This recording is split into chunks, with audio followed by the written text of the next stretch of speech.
to be similar to Christ, because this is the best that could happen to us. So, brothers, the church is not for people who feel perfect, who have no loose ends and have all the edges well outlined. The church is for imperfect people who recognize their need for correction, their need for transformation, their need for the wonderful grace of Christ to be molded by the expert hand of the artist, so that the end result is a humanity renewed and transformed into the likeness of Jesus. 867. So in the church there is no place for people who consider themselves perfect, but, as Christ said, the healthy do not need a doctor, but the sick do. And Jesus said, I have not come to call the righteous, but sinners. That is, to people who know they are lost, without hope, without tomorrow, without resources of their own. Those are the ones that the grace of Christ takes and transforms. And a process of grace begins called discipleship, in which everything that needs to be corrected is transformed by the powerful truth of the Word of God, and it removes the darkness from our lives and brings us to the admirable light of the glorious gospel. Because discipleship is a process of correcting our lives to be more like Jesus, where it is clarified that being a disciple of Jesus is not about being the greatest, but the least, that it is not about monopolizing but about sharing, nor is it about destroying but about saving. Simply put, discipleship is about becoming more like Jesus every day. Church, this is what we are called to be disciples who make disciples whose lives reflect the character of Christ for the glory of God. Become a member of the channel and be an instrument of the Word of God. Don't miss this opportunity to impact lives. Click the link in the description now and help us spread the Word of God. Keeping Good Company by Louis Marquez.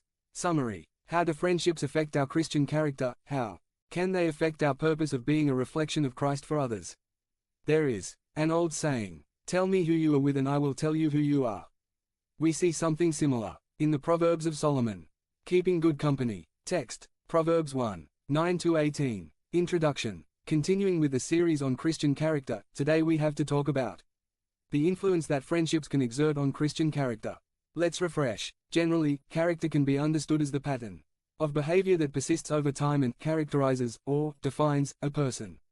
A person's character indicates the persistent traits and habits of an individual.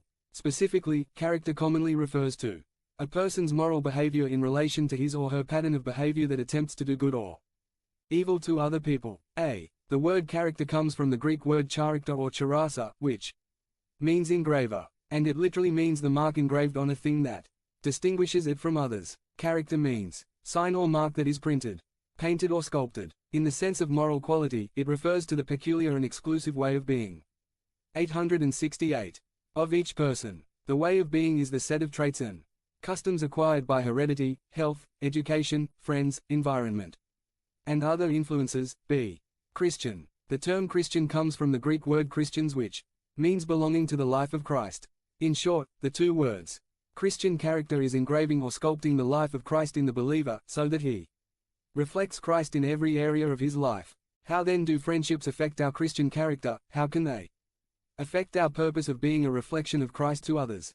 There is an old saying, tell me who you are with and I will tell you who you are. We see something similar in the Proverbs of Solomon.